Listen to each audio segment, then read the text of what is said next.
Bedhead Betty style this morning. I hope everybody's doing well.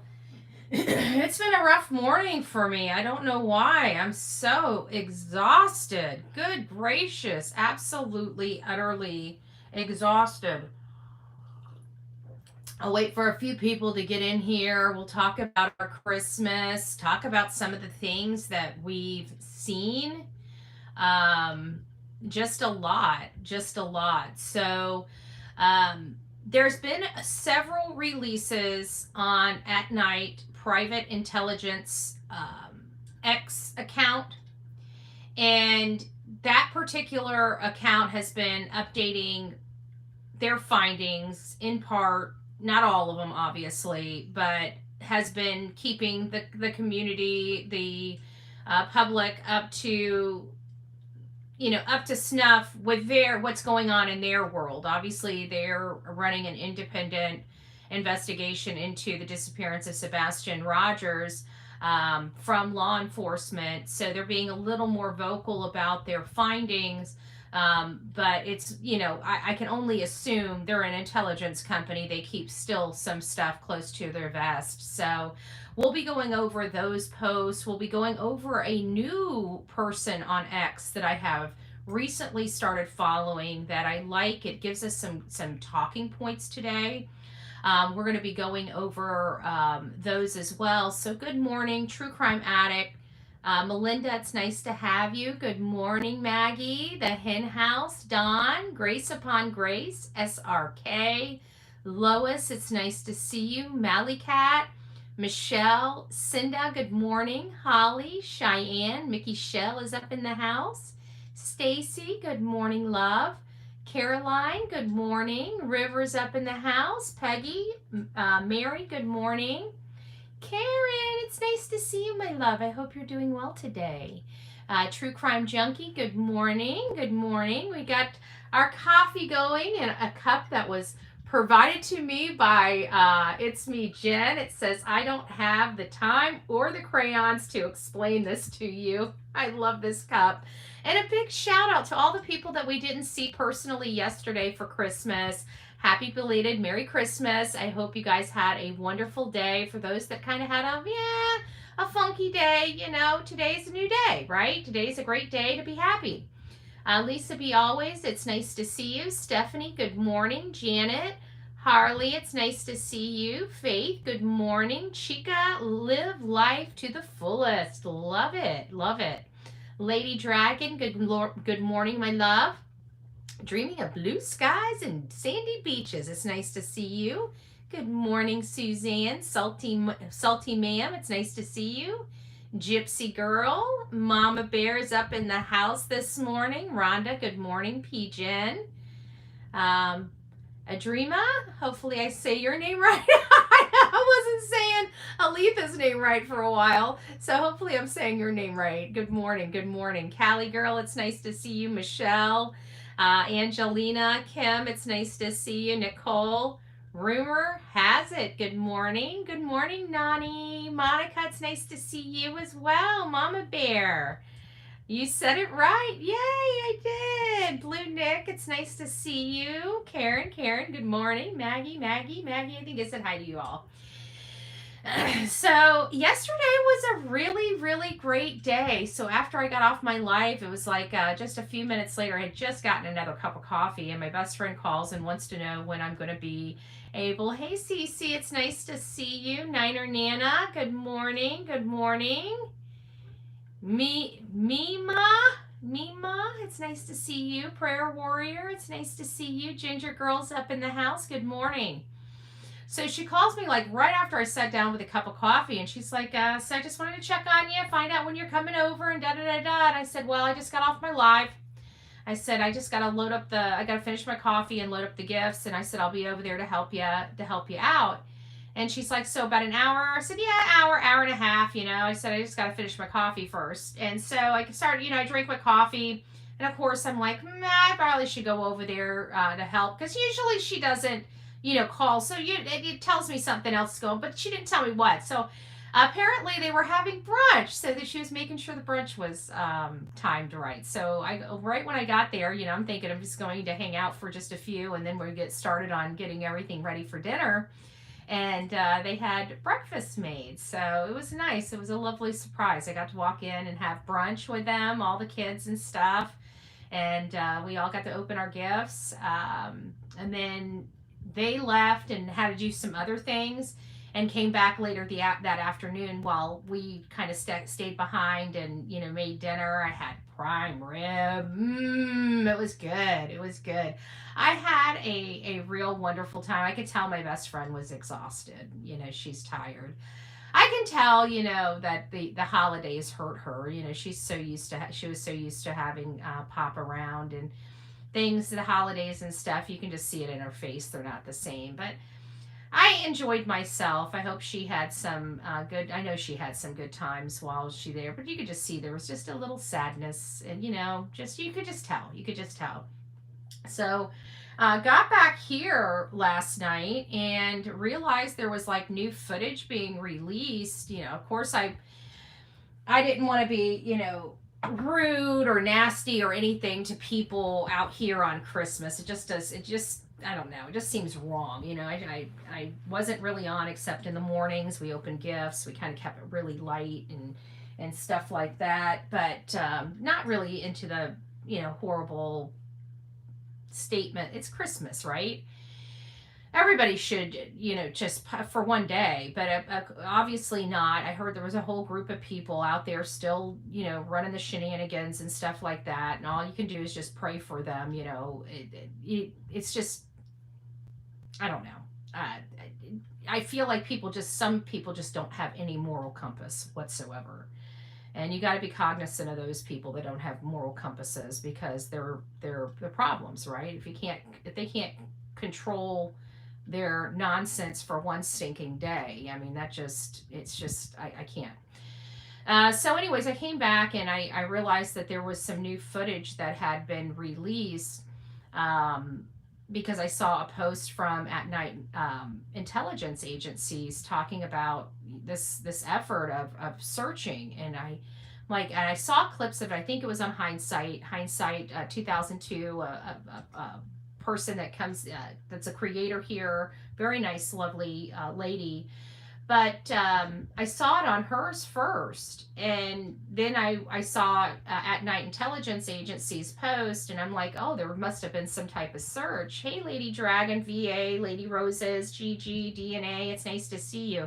Chris, CP's Spirits Box session. I haven't seen that yet. Okay, if somebody has a link to that, send that to me. I haven't seen that yet. But Jennifer Coffindaffer also did a post. I had been looking for the search because I knew there was obviously some footage out there, because I saw Hindsight's post. And Hindsight had some clips from this search. And I'm like, where's this search at? And so it wasn't until Jennifer Coffindaffer's post that she attached her source. And so I went and watched it last night. That's why I didn't come live, is because that was a long search. I mean, it wasn't long in the sense of it being long or tedious. I mean, it's I don't know where they were. It looked like a wide open space. It looked like they walked past a lot of things they should have stopped and searched thoroughly, like the caves and the nooks and crannies of the rocks that could clearly fit somebody, say, trying to get away from the elements or something like that. But it was my understanding that specific area, even though I don't know where it is, and so I'm just basing this off rumor, because I personally don't know where it is. I can't look at it myself. I can't say that this is truth. But from what I hear, this is an area that has been searched multiple times. Now, that doesn't bother me too much. It really doesn't. The searching multiple times, we know that has to happen. I mean, look at Elijah Vu. They had ATVs there, horseback through there, dogs through there. And a hunter, just his dog happened to stumble across him, So searching multiple times in the same area, you're not going to hear me complaining about that. I'm fair across the board when it comes to that. I'm a little concerned about why now, but put that on the back burner so we can just have a conversation. I don't want it to be really too sticky, but I do. That is something that's sitting on my shoulder, right? Is why now. But just the overall search of it wasn't, I mean, I always say I don't do SAR searching. I'm not that kind of searcher. I'm looking for a big person. You've heard me say that. So even their type of search, I really don't have a problem with. I'm not, looking at it to see if they're at arm's length walking in a straight line or anything. That's, any help is always good help. I will admit that. But what I think I had the most problem with is that they're pointing out a cave. They're pointing out a spot that they should stop and look in. Like if Olivia and I were out there and there's a freaking cave, you know damn well we're crawling into a freaking cave. Okay? We leave no stone unturned when we're out there. If we see a nook and cranny, we're checking out that nook and cranny. Period. Now, this is Tennessee, so you have to be careful. You've got to be cognizant that there are Tennessee snakes and there are some rattlesnakes out there in them woods that will kill you. So yes, you want to be careful of that, but it never stops you from searching where you need to search. It is, the search, it can be dangerous. You don't want to ever become a victim when you're trying to help, because the last thing law enforcement needs is having to go out there and rescue you when they're trying to, work on a case of a missing child. You see what I'm saying? Yeah, Garrett, copperheads are worse. So, I've been around trumping in woods for a really long time that it doesn't bother me. You guys watch me step on a snake live here on this show, which wasn't a comfortable experience whatsoever. I will be honest with you. I was very fortunate. The snake I stepped on was a non-lethal, non-poisonous water snake. But it could have been a lot different, okay? Because I wasn't paying attention. It could have very well been a copperhead, and that scared the crap out of me. But at the end of the day, when you are out there, you do have to take best practices. You've got to, use a stick if you don't have anything. Make sure you clear the area. Anything that's going to be moving moves out of the way, and moves out of the way quickly before you go and check it out. There's just some simple things you can do, but you watched him talk about it and then walk by it. And I'm like, why didn't you stop and check?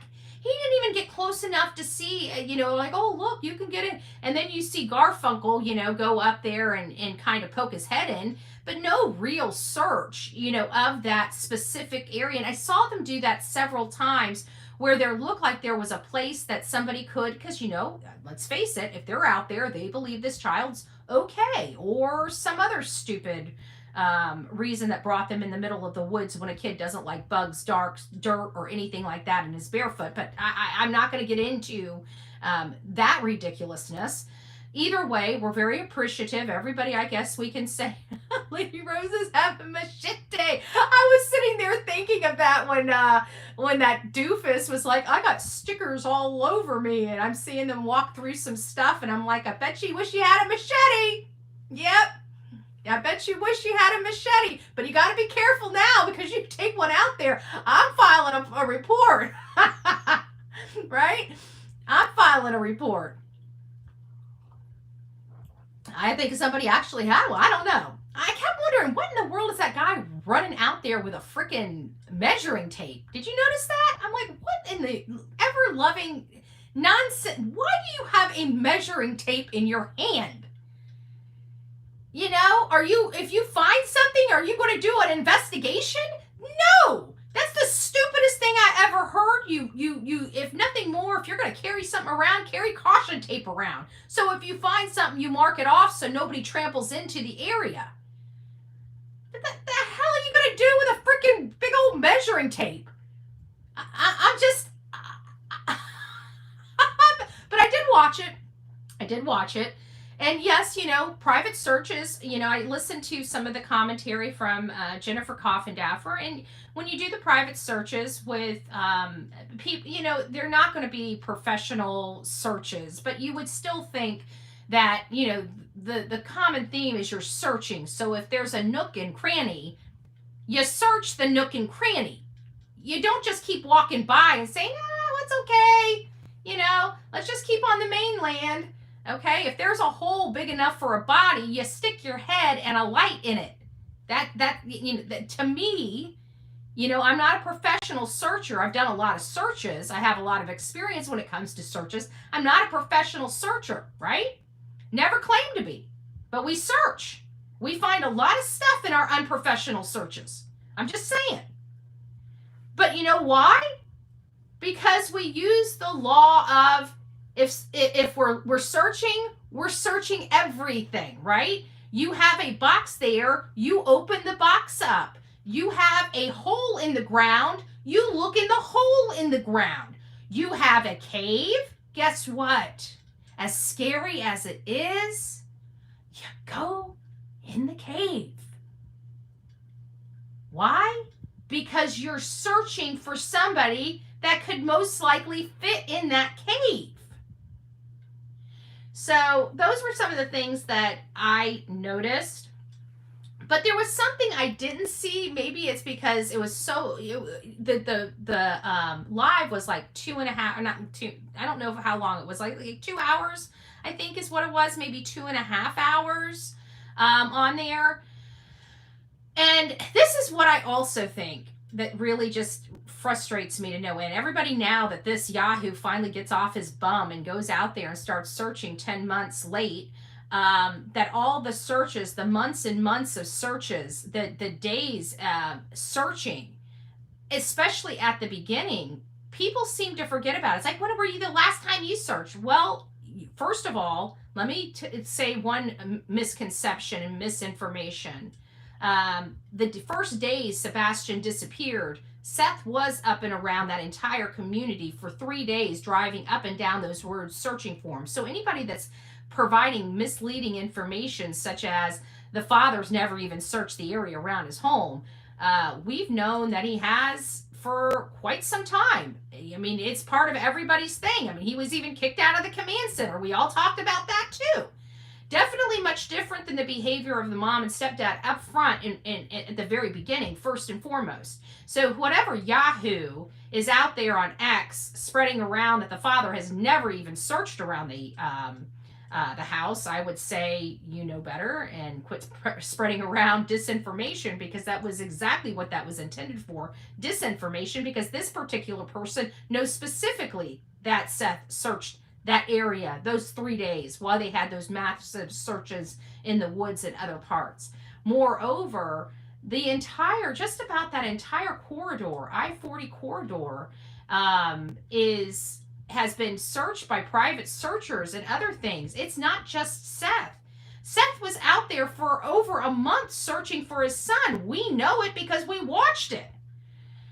And so now that they have this renewed effort 10 months later, they're all like, where's Seth? Where's Seth? Oh, okay. Listen, I'm not even going to get into that with these Yahoos trying to change thy narrative, right? At the end of the day, for 10 months, the father's been searching for this child, and now this renewed hope and this renewed searching from his mom and stepdad, while we'll never condemn any legitimate and true effort to find Sebastian ever, I just find the timing awfully suspect personally. Why now? It comes down to my questioning and my theorizing. Why now? We've noticed that nothing else has really worked. We've been hit with a lot of attempted distractions that really didn't sway the public too much. And then boom, now we have people out in the woods searching. It just seems odd. But that wasn't really the oddest part of this. It's the most recent claims. We're going to go through the post. We're going to go backwards. Well, we're going to, kind of backwards, because we're going to hit the newest post first, and we're going to talk about them, and then we'll go over to the other ones, because there's one in here that has an attachment from a release from the At-Night Intelligence Agency, I think top people there, statement. So I want to get to that as well. And it says, this is for December 26th. This happened about 10 hours ago, about 1 a.m. And it says, Sumner County, Tennessee, Dog the Bounty Hunter and his partners are addressing demonstrably false information, false statements made by Chris Proudfoot's stepfather and missing Sebastian Wayne Drake Rogers during a recent public appearance. On a YouTube discussion, Mr. Proudfoot falsely claims that Dog the Bounty Hunter and his team never attempted to contact him regarding efforts to locate Sebastian. This statement is demonstrably false and contradicted by documented communications from Mr. Proudfoot and his wife, Katie Proudfoot. And so he posts some, or whoever writes this posts some communications that were between Dog and his team and the Proudfoots. And it said documented communication timeline 1 September 8th, 2024. At night, Dog the bounty hunter received a text message from Miss Katie Proudfoot's phone, which reads, any communication to myself or my husband should go through law enforcement. Contact them, not us. Based on anomalies in the language and tone, it is probable that the message was sent by Mr. Chris Proudfoot using Miss Proudfoot's phone. 2. On September 9th, this was the next day, the following day, Dog's high-risk fugitive task force received a second formal text from Mr. Proudfoot's phone. This message stated, Nick and Dog the bounty hunter, high-risk fugitive task force, consider this my formal and only message from my wife Katie and myself. Do not, for any reason or circumstances, contact us in any way again. If you need to contact us, you need to reach out to Sumner County Sheriff's Office or TBI. It says Tennessee Bureau of Investigation spelled out, but I use TBI to shorten it. Thank you for your time and attention to this matter. V/R, Chris and Katie Proudfoot. Both texts demonstrate a deliberate attempt by Christopher and Katie Proudfoot to block direct communication from Dog the bounty hunter and his team. 3. Additional communications. Dog and his partners also attempted to contact through group text messages involving Katie Proudfoot, Stephen Fisher, and Christopher Proudfoot. These efforts were met with no cooperation or substantive engagement. Misleading public statement. Despite these documented communications, Mr. Proudfoot falsely claims during a YouTube panel that Dog the bounty hunter had not reached out to him. This claim is both untrue and misleading, as Mr. Proudfoot explicitly instructed Dog and his team not to contact him or his wife directly. These false statements harm public trust, distract from the critical search for Sebastian, and misrepresent the facts. Dog the bounty hunter and his partners are urging Christopher Proudfoot to immediately stop making false and inaccurate public statements. These lies are not only absurd, but also harmful to the public's trust. In addition, Dog's team is exploring civil legal avenues to address any damage caused by these misrepresentations.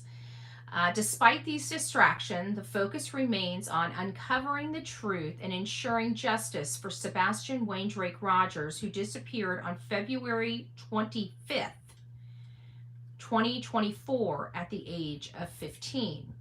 If you have any credible information about Sebastian's whereabouts, please contact Sumner County, TBI, FBI, Dog, or at night. About the case, Sebastian's disappearance has now been classified as a criminal investigation, and the search for answers remains active across multiple states. Dog and his partners remain committed to finding the truth, locating Sebastian, and holding all responsible parties accountable.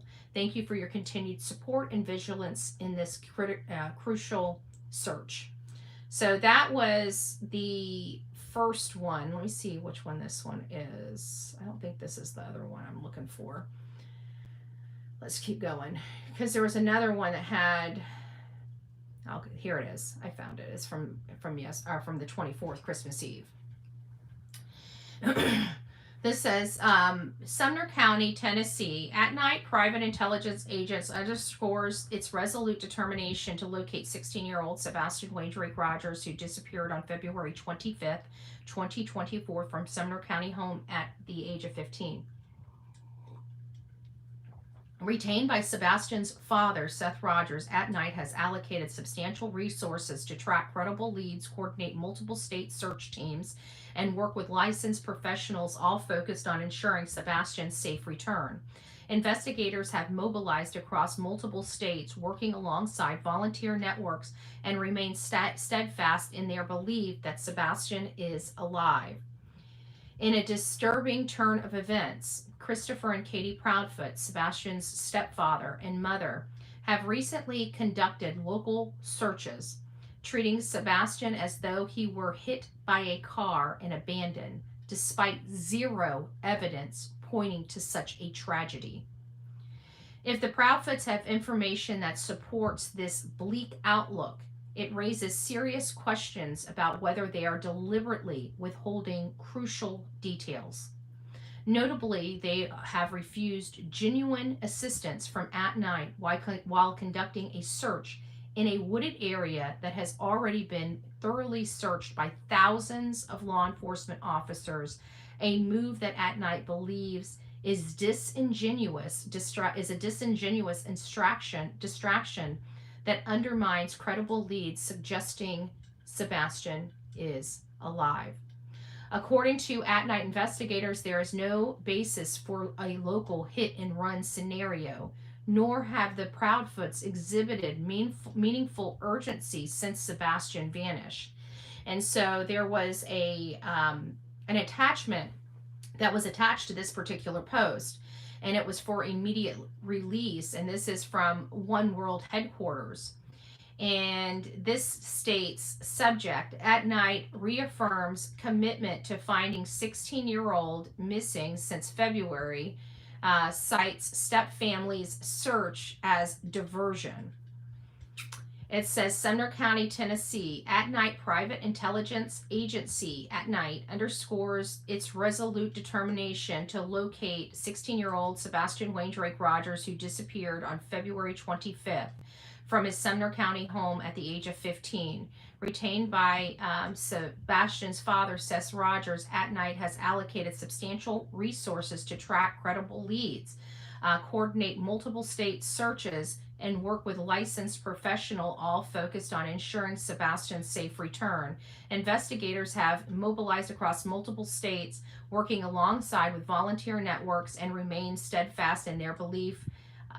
Okay, I think that was cut and pasted on his what I just read, but there's other documents attached, and it was page 2 and on from that. And it says, if the Proudfoots possess information justifying this grim outlook, it raises serious questions as to whether they are withholding assistance from withholding critical details. Notably, they have declined genuine assistance from at night, staging a search in a wooded area already combed through by thousands of law enforcement officers, a move at night deems disingenuous distraction that undermines credible leads spawning multiple states, such as misguided and malicious searches can potentially shield wrongdoing, which carries criminal implications. By contrast, at night urges public to engage in only legitimate efforts aimed at bringing Sebastian home safely. According to at night investigators, there is no basis for local hit-and-run scenario, nor have the Proudfoots exhibited meaningful urgency since Sebastian vanished. Here's a timeline that I wanted to go over. A timeline of current and disruptions. Initial disappearance was February 25th, 2024. Sebastian vanished from the Proudfoots' home under circumstances the family has yet to fully explain. Seth Rogers, alarmed by his son's abrupt absence, immediately immobilizes private searches, tirelessly dedicating personal resources and traveling cross-country to track potential sightings. Refuse of professional aids, despite overtures from at night and other well-known investigative figures such as Dog the Bounty Hunter. Chris and Katie Proudfoot declined offer of professional assistance, insisting local law enforcement had the matter in hand. At night enters the search September 3rd, 2024. Public announcing its partnership with Seth Rogers. At night leverages cutting-edge investigative tools and a broad network of licensed experts to ramp up search efforts. Almost immediately, the Proudfoots and their social media allies launch a barrage of unfounded allegations aimed at discrediting at night and disruptive activity leads. disrupting activity leads. Misinformation campaign in at least 7 states, local, state, and federal agencies have been flooded with false report orchestrated by the Proudfoot's associates. These actions sow confusion, drain investigative resources, and divert attention away from legitimate tips that could help find Sebastian. Online shift in narrative. In December, Christopher Proudfoot reemerged on YouTube, downplaying interaction with At Night and Dog the Bounty Hunter, contradicting earlier statements and documented evidence. At Night reiterates that it will not collaborate with individuals under criminal investigation, including Chris and Katie Proudfoot and their affiliates. Renewed focus on expanded search operations. On December 21st, At Night announced expanding sweeps in multiple regions: Scottsdale, Arkansas; Memphis, Tennessee; DeSoto County, Mississippi; Chesapeake, Virginia; Santa Fe, New Mexico; and Stanley, Wisconsin. Professional investigators licensed in Arkansas, Tennessee, Mississippi, Virginia, New Mexico, Wisconsin, and Oregon, plus volunteers in the surrounding areas, are invited to bolster the search team currently stationed in Memphis, Tennessee, and neighboring regions. At Night approach prioritize safeguarding potential evidence and preserving the integrity of any legitimate lead. We firmly believe Sebastian is alive, says one At Night lead investigator. Despite the Proudfoot's recent theatrics, the most credible leads point to areas beyond Sumner County. We will not waste resources on staged media events. Our aim is to locate Sebastian and return him to his father safely. There's more to this. This is the last page. Actually, it's just a few more. There's a few more lines. No, we got one more page. You guys can go over there and read that yourself. Now, many of you guys know, oh, look at that, DNA. Thank you for all you do, beautiful lady. Thank you. Thank you for your 3 months. Lisa B always says, love my coffee club family, and we love you. Thank you, Melanie, for the hearts. Oh, you guys are so sweet.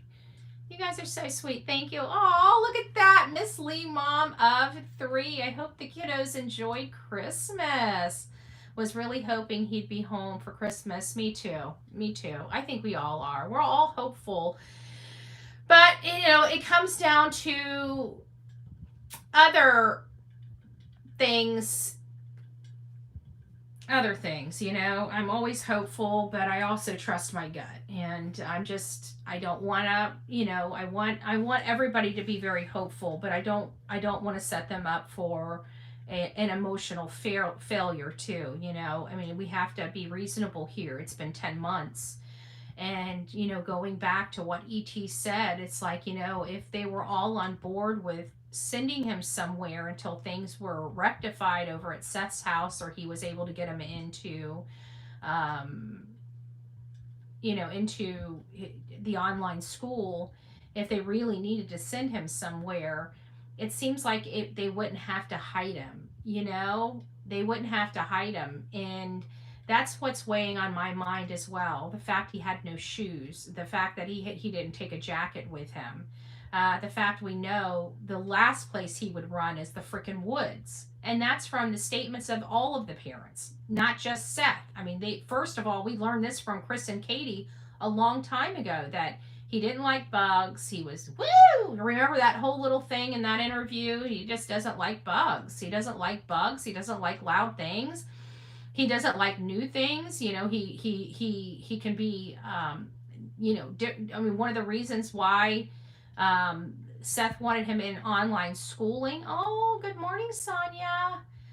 The reason why he wanted him in online schooling was because he thought that the change from his school to a new school might be too much, and wanted to kind of work him into the new school. I mean, that's kind of what and when you have to do it that way, that tells you that that's a child that doesn't like too much change either. Just for me, you know, if I'm analyzing this, why would he want to do online school versus just putting him in the school? Well, he answered that. He said he wanted him to adjust before he was put into the new school. So I don't know. Truth in my opinion for looks. Oh, let me go up here. I saw somebody saying something that they agree with you. I just wanted to see what it was, but I can't find it. I can't find it. Oh, Be Betty fans up in the house. Good morning, guys. My mod squad. Don't forget to tell our local mods thank you so much for all that they do.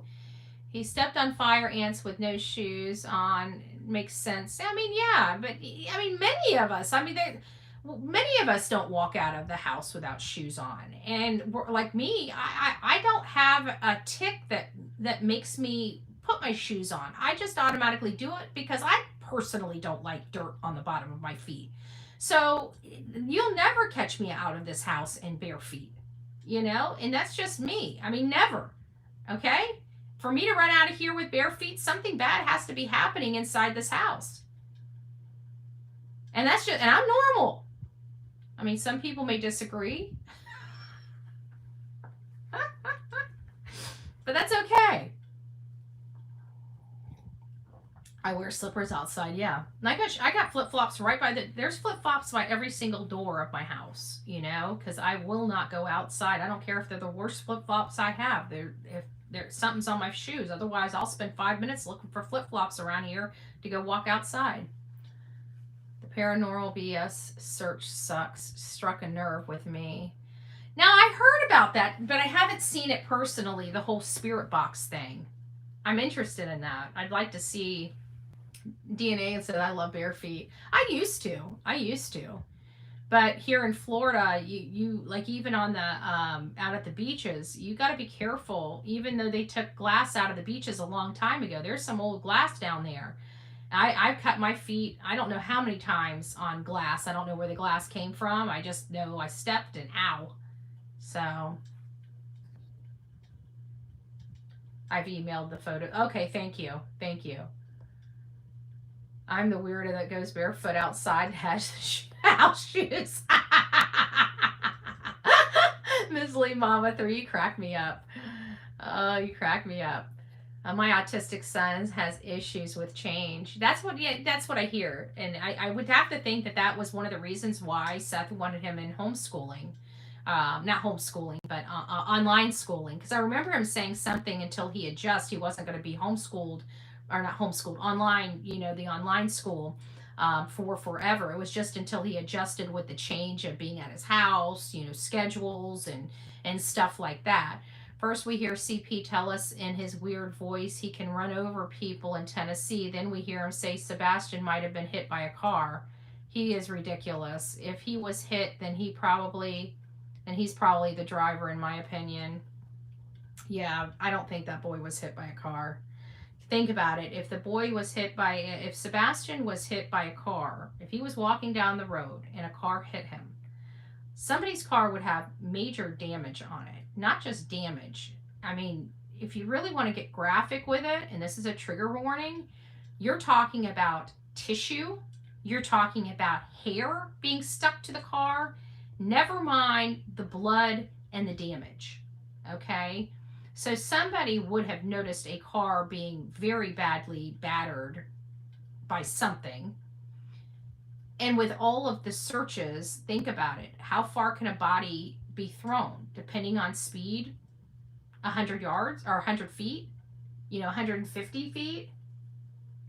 It is a lot. I mean, depending on speed, you can toss somebody. But at this point in the area that he would have been hit by a car in has been thoroughly searched, and there would have been no interest in covering it up. So wherever it laid, he would lay, right? Wherever his remains wound up, that's where he would stay until somebody found him. He wouldn't be intentionally covered up in any way. And if he's not intentionally covered up in any way, that huge search area that they searched on ground, foot, and everything else, they would have looked at those ditches. They would have looked at, and not only that, but I've seen, when we were talking about the one girl, Daniela, we went out there to her. I got to see some of the crime scene photos, and there is blood spots, a huge pool, like it's noticeable is what I'm saying.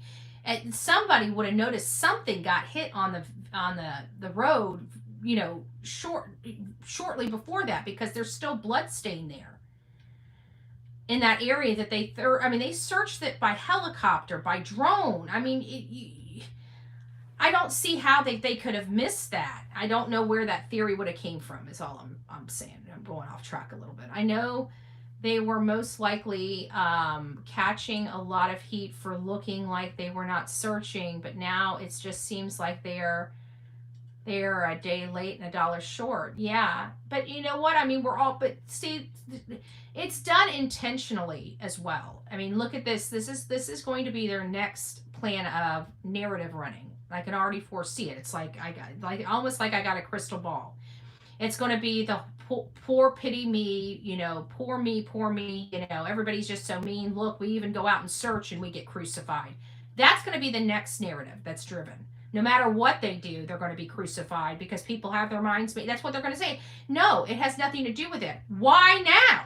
That's what it has to do with. Why now? Why couldn't you have been doing this months ago when people were complaining about it? Something has to have changed. I've been telling you guys this for the last week, 2 weeks, something like that, when I noticed that SF was starting to peddle out a lot of knowingly false information. Anybody that can look at a picture of what we saw and look at his whatever analysis, it was so far off. Mob Crew like really hit it home and lined the photos up and showed exactly how off the photos were that SF had. It was sloppy work. It was not professional work. I tried telling you guys this a long time ago. Either way, I noticed that, and then that didn't hit a home run. You know, we didn't get distracted by that. We all actually picked up on it really quickly and debunked it very quickly. Then it came out with the Seth Sapito thing from his mother, and I said, look, something's got to be going on here, because she crawled out from under a rock and is now starting to try to run this disgusting narrative again. And it's like, you know, I kept saying, something's not right here. Then Chris goes on a YouTube channel, and I'm like, man, he hasn't been on in months. Something's going on here. The last time that they went dark and they came on an interview, it was back after Nick Barris dropped the lights video on the outside of their house. They didn't come on anybody's channel. And then right after that lights video hit, they did several more interviews because it didn't look good. And one ended up being Smiley's World, where they were put through, you know, the test. People were pressuring them, and they answered stuff that they probably didn't. Now, I don't know when they answered if it was a lie or not, because some of the stuff that they said on Smiley's has since been contradicted or outright proven to be wrong, so or false, you know, on their part. So now we come back to why this renewed effort of being in the public spotlight, why the renewed effort of now you're wanting to show that you're actually giving a damn and you care and you want to get out there in the woods. To me, it sounds like there is some pressure behind the scenes mounting, because if you follow this, we've seen this behavior before, and it was back at the lights video, but this is more of an aggressive, so there, to me, it just sounds a little more intense behind the scenes that nobody knows about. Just out of my observation of what is going on, and those are the reasons why I'm feeling that way, if that makes sense. That's why I feel like there's stuff going on behind the scenes, because it's a renewed effort to not paint them in such a horrible light. It's a renewed effort to try to damage the person that everybody knows is not responsible. It's a renewed effort to drive a different type of narrative that tries to show them in the best possible light. And it's like somebody said, a day late and a dollar short. And I truly believe that that's the case. It's a day late and a dollar short, you know, because people have been complaining for 9 months. Where are you? Where are you? We can't go help. I can't believe you guys would say such horrible things about us. We got to run away because we can't take the words, right? We can't take people looking at us like this and the words that they're doing. We've got to run away. We got to run away to multiple different states in a matter of a few months. I just don't know what to do, right? You got Mississippi. You got South Carolina. God knows what other states they ran off to. Motorcycle shopping, I mean, you know, and now all of a sudden now you're going to have yourself filmed out in the woods? Yeah, there's some heat going on. I'm sorry, I'm not stupid. So there's something else going on. It's got to be getting hot in the Proudfoot's life. That's all I'm saying. Okay? Because you're not getting this type of behavior 9 months prior to this. Something happened that has now provoked this type of behavior in the last several weeks, in my opinion. Maybe longer, but in the last 7 weeks, something's been boiling over. I don't know what. And we probably, the only reason I'm saying that is because maybe people will be kind of more vigilant in some of the things that they're hearing out there on the streets, because I'm not in the streets. I'm on here. I get that. But to be honest with you, I don't watch, unless somebody sends me something to look at, I don't watch this stuff out here about it, because I do my own work. Why am I going to be listening? Unless it's somebody that I trust, like Justin For All. He gets a lot of information I don't get, right? So, there, that's a completely different. Now, YouTuber, all my kids are still at my house. We didn't get Christmas done until 6:30 a.m. this morning here. It's been a crazy 3 days. Oh my goodness. Dark Days says, as long as people are spreading awareness and people are still searching, that's all that matters. Nothing is too late for Sebastian. I agree with that, Dark Days, and that's why I put the caveat, any, legitimate effort to find him, I'm not going to dog, right? I just, again, it comes back to why now for me, and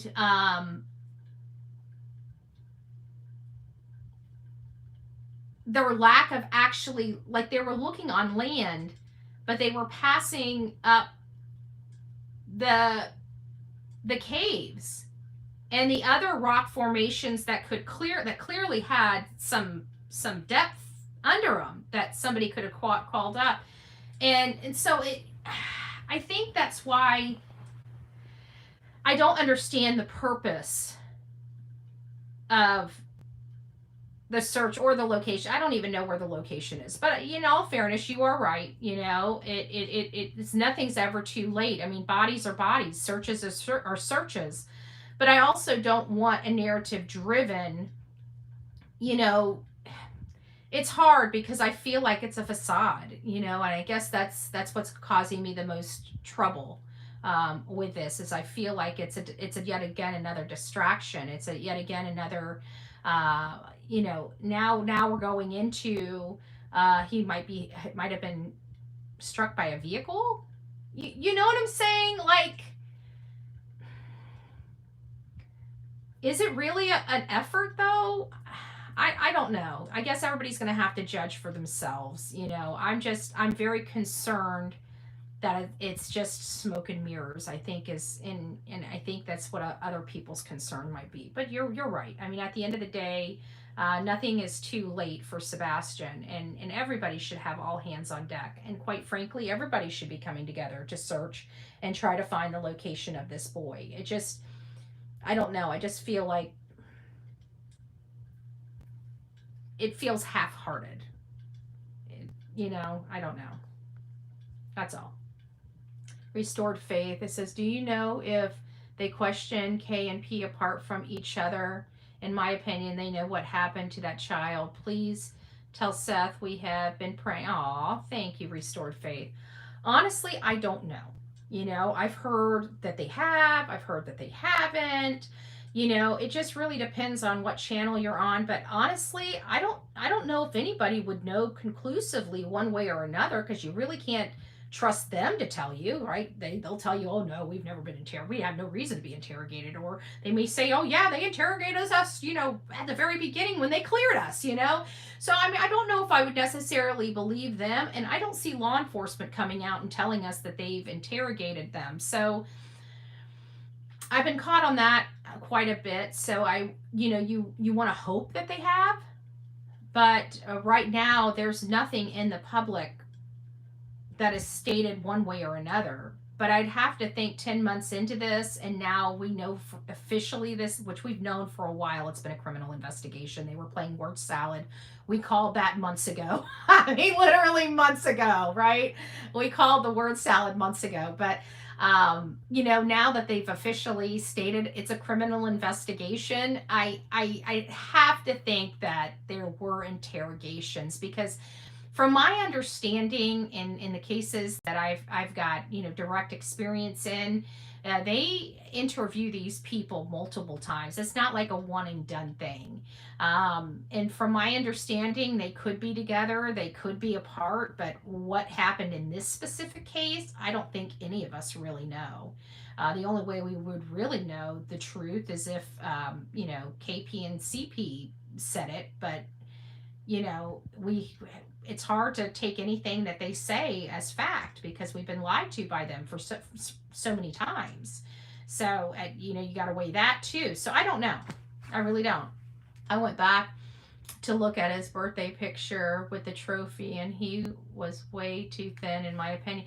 Some people have talked about his thinness. I don't know one way or the other, or how to explain that, because I've never looked into the height and weight of what a child 15 years old, because it's kind of weird at that age, in my opinion. Some kids, end up having a lot of food compulsions at that age, so they could be eating a lot, gaining weight. Some could be losing weight because they're a little more active and stuff like that.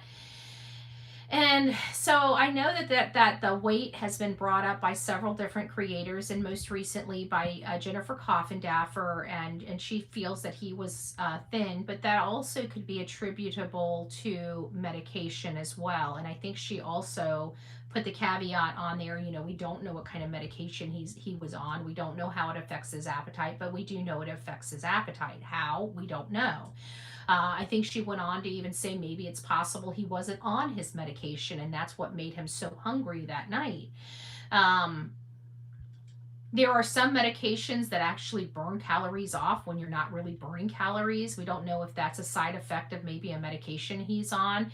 So I think there could be other realistic reasons as to why he is thin. I know food has been an issue. It doesn't seem like, they did buy him snacks, but they seem like they were highly regulating snacks for a teenage boy, which is really odd for me. But we also feel that this whole entire environment that he was living in was a very controlling environment. I think the controlling environment made CP or KP or both of them feel very powerful. I don't know.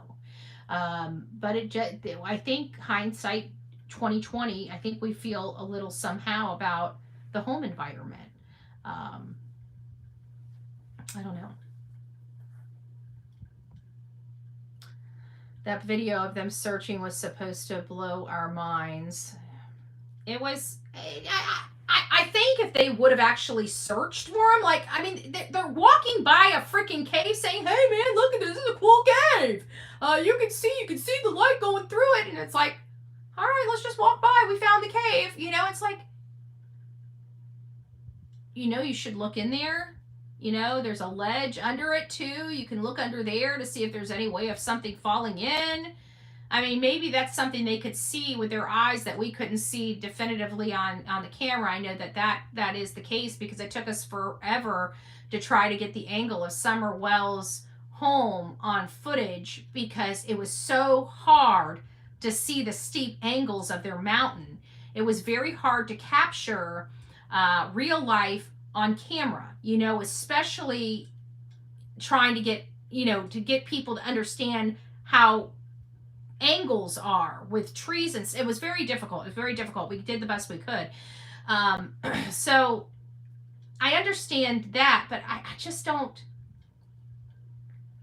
get why they didn't stop and look at every nook and cranny, and I even heard what's his name talking, CP talking and saying, well, we're walking through this during the day. This would have been walked at night. No, it wouldn't. After everything that came out of your mouth, that's what I was like screaming, and I felt like everything that came out of your mouth, sir, would be bode opposite of him even being in the freaking woods, right? Doesn't like bugs, doesn't like dirt, but left without his shoes. Now, if he did leave without his shoes, okay, we'll put the caveat. Okay, if he left without his shoes, he's still it doesn't change the fact he can't stand dirt. So what does that tell us? If he left without his shoes, he would be on cement. He wouldn't be on the dirt. He wouldn't be in the grass. He wouldn't be in the woods. He would most likely be taking sidewalks or roadways where it keeps them away from the dirt. Now, is there dirt and things that can stick on your feet? Yes. But it wouldn't be as bad as walking through. I mean, you're watching these men with boots on walk through the woods and have a problem walking through the woods. And you're telling me some 15-year-old kid with no shoes on is going to do that? Cut it out. Cut it out.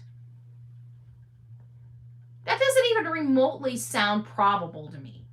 Is it possible? Okay, anything's possible. Oh, Lady Dragon gave one Bullhorn Betty membership. Thank you, Lady Dragon. Who got it? Busy Mama. Welcome to this crazy crew we call the Coffee Club. I love it. My teen boys didn't eat that fast. They ate a lot, but some people just eat fast.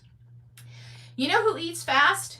Because I was on Paris Island doing some AMI Olympics when I was a teenager. And AMI is Acquired Marine Institutes. And I was associated with a Marine Institute because I was a troubled child. I never hid that. Stuff that I dealt with as a child has followed me into adulthood. I wasn't the best adult out there in the world. But I was on Paris Island. If you know anything about that, that's I'm pretty sure it was Marine. It was military, but I think it was Marines.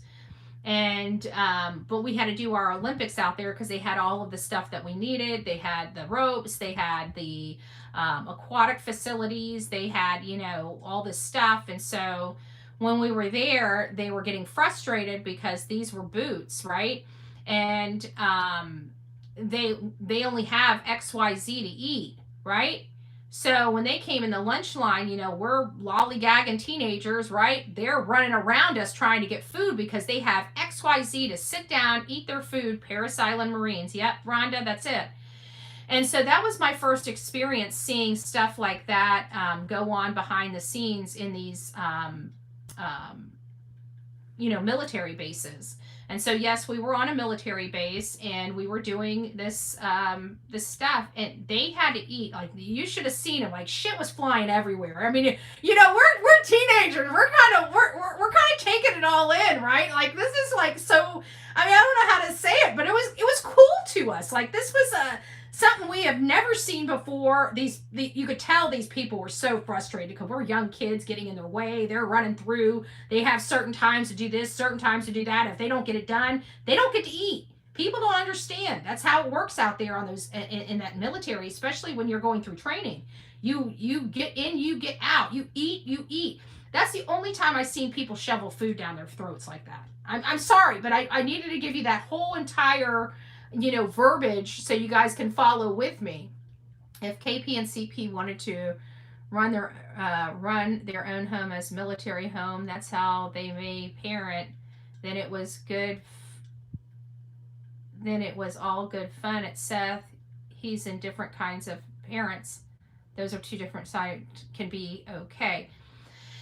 Well, the only problem is Dark Days, I would really, hopefully, if you haven't yet, you start looking into autistic children. That military household, I mean, schedules and routines are good, but that corporal punishment, that military mindset is not healthy or very thriving for children that have autism or are on the spectrum.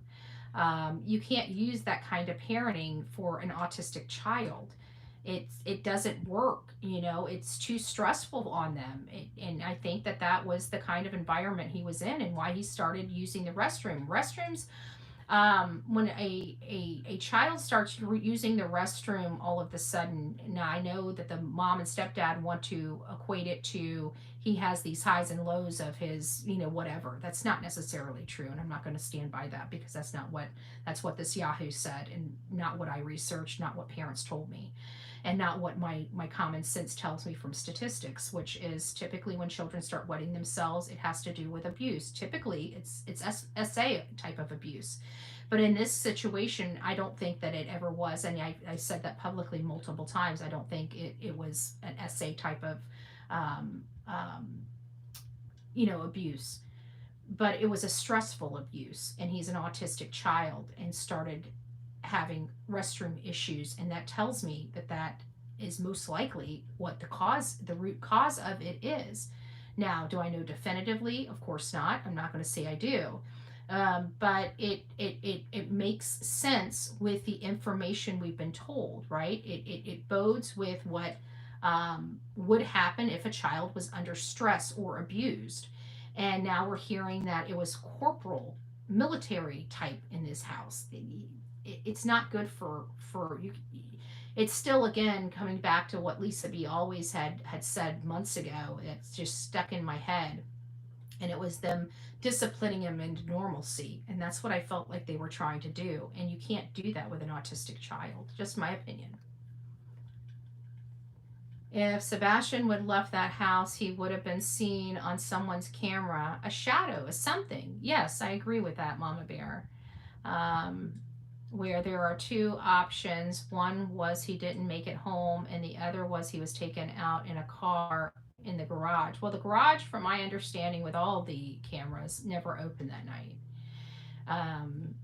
So if he was removed by vehicle, it wasn't a vehicle directly at their home that night.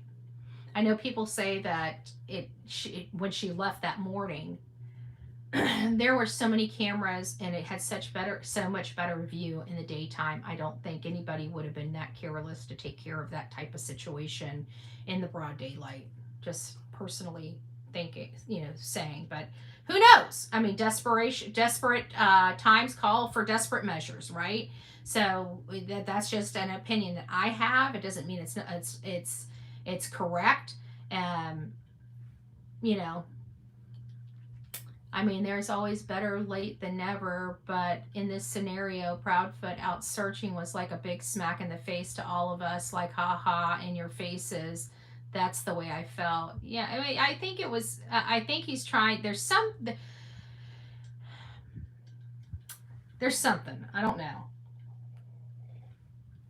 Maybe it's not us. Maybe it's someone. I don't know.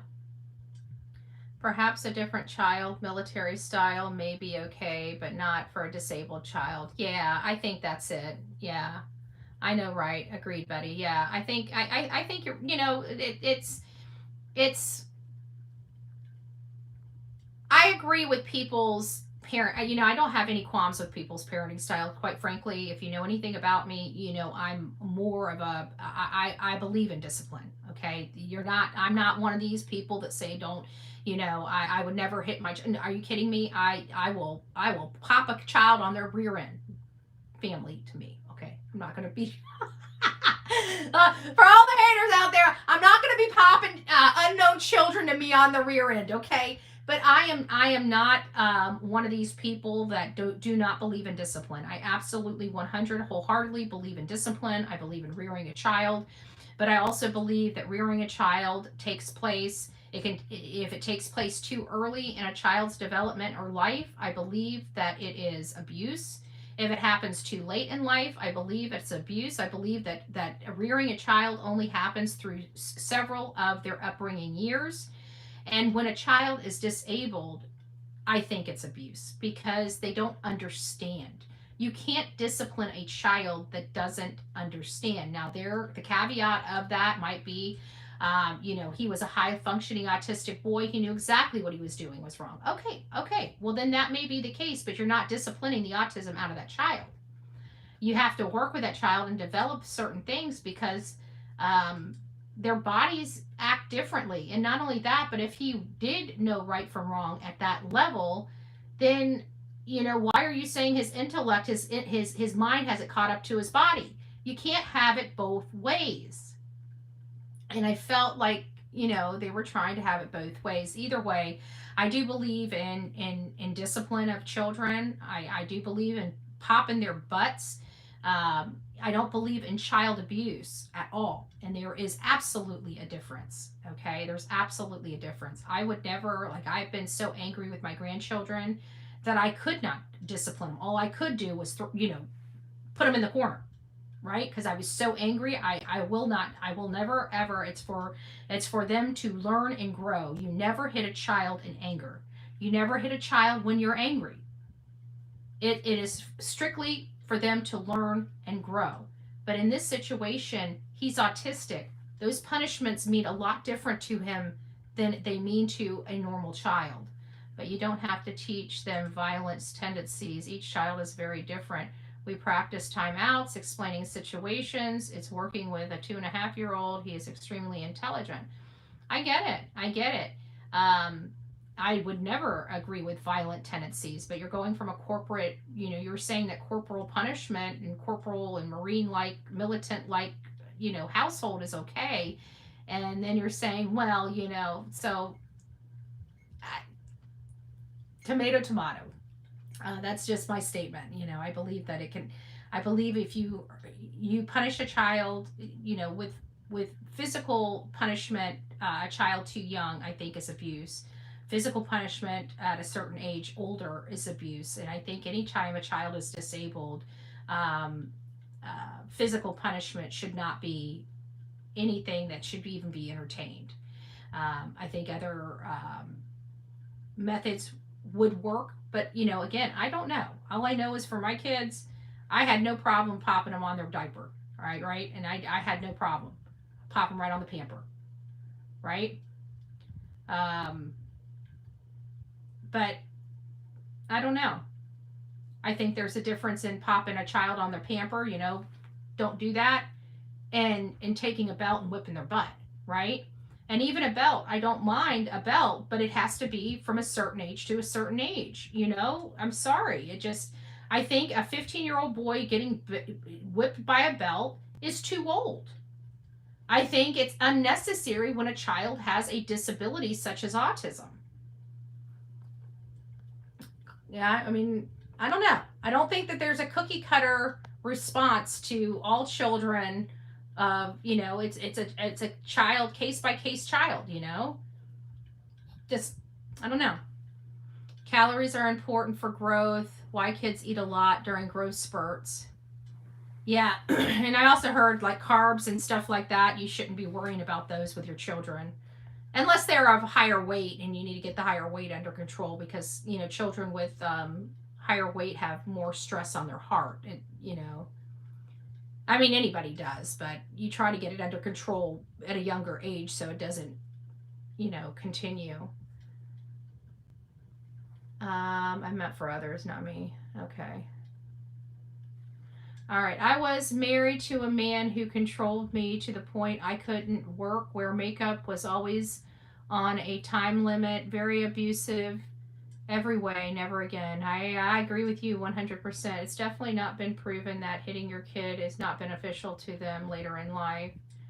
Who on earth spanks a 15-year-old? Yeah, I don't get that, I really don't. I think over the age of 5, like maybe like 5 to 10, but I think by teenagers, I think by the age of 10, I think they have electronics. Like there's other things that would punish them a hell of a lot worse than a spanking, right? Taking their electronics away from them would probably be the most, the end of life for a teenager, right?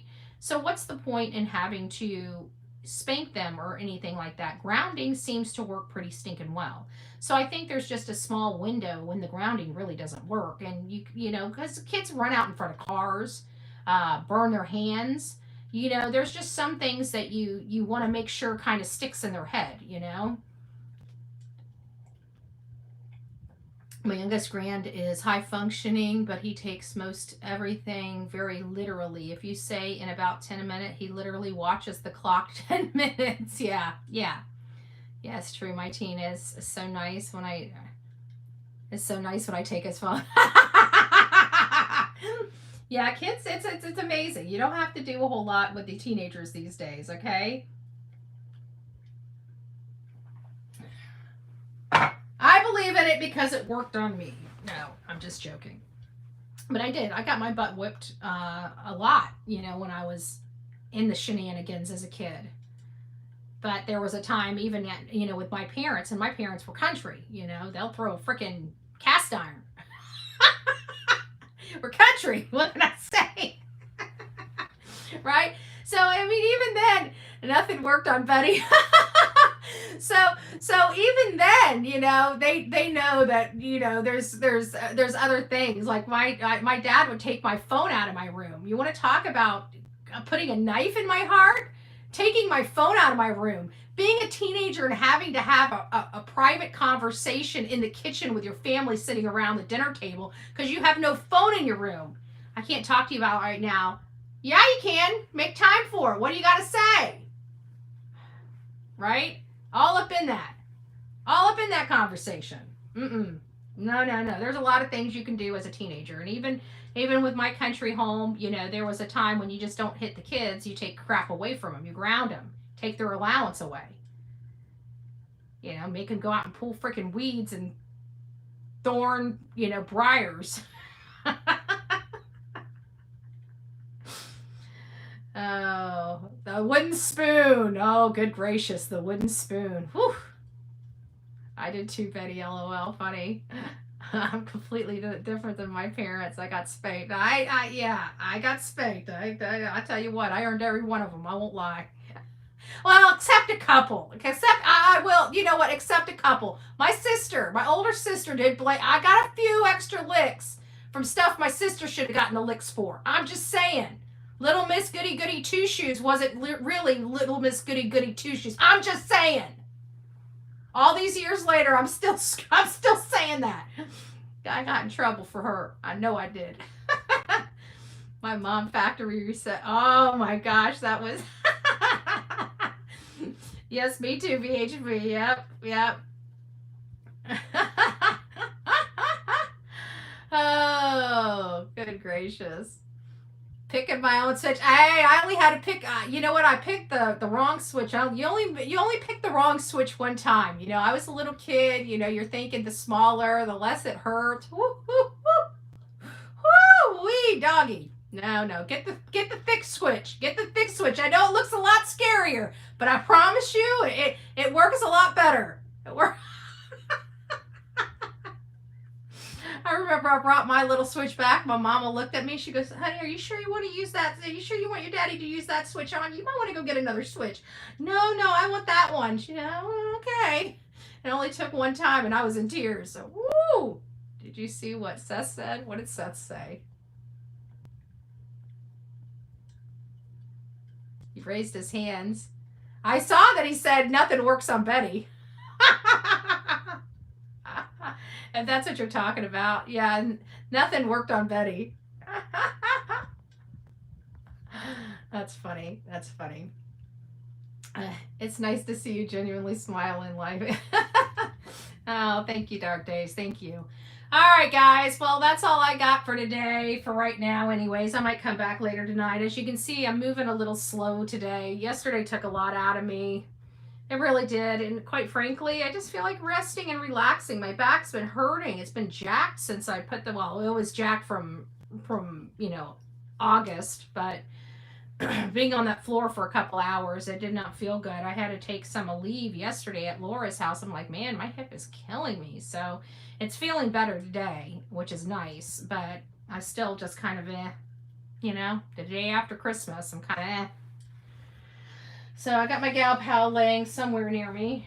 Oh, there she is. She's just under the cover. She's covering. She's like kind of formed her body around the tripods. She kind of formed around.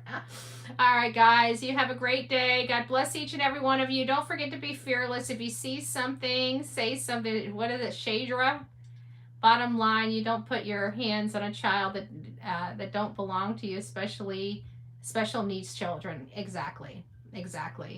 And not only that, I have a problem with any, I know it's hard because we have a lot of blended families and they're, you got to separate, discipline, stuff. I understand that. But I've always been mixed on the step parent, doing the discipline. I really have. Just certain types, depending on the age of the child. But I just feel like Sebastian's 15. He doesn't need a belt anymore. And I'm just very shy. Even at 13, he would not need a belt anymore. I don't know why this kid was always in trouble, but it sounds like he was always in trouble. Even back to the first interviews, guys. Go back to the green shirt interview. They're like, he's not in trouble, you know? And it's like, why do you guys keep saying he's not in trouble? It wasn't until months later that we realized he was always in trouble. And I'm thinking, you know, you look at our kids. I mean, I look at my life. I mean, I was in trouble as a teenager because I was in trouble as a teenager. I ran away from home. I was skipping school. I was drinking booze. I mean, I was stealing mama's car. I mean, you know, you name it. You name it. Hopefully the statutes of limitations have run out. You know what I'm saying? I had reasons to be in trouble all the time. I still can't figure out how this boy is in trouble all the time. Just giving her some grief, some some lightheartedness. Oh, come on now. You know nothing worked on me. Oh, you allowed to say the truth. I like I said, I own it. I own it. Nothing worked on me. I still turned out all right. Just took me a while to get here. That's all. So that's really where we're at. So they probably wanted to blame Sebastian for everything that happened. No, they were blaming frickin' Seth. Amanda saw his son every other weekend. They were trying to blame this man for everything, according to, you know, Justin for All and that letter he received. I don't understand how he was always in trouble. Exactly. Like, I mean, I listed out why I was in trouble. You know? This kid, I don't see, you know, I mean, maybe one day, but I don't see Sebastian going out and putting, you know, 40s under his freaking bed. His stepdad's complaining about snack wrappers. Do you know how my mom would so much have rather pulled snack wrappers from under my bed than what she did? I'm just saying.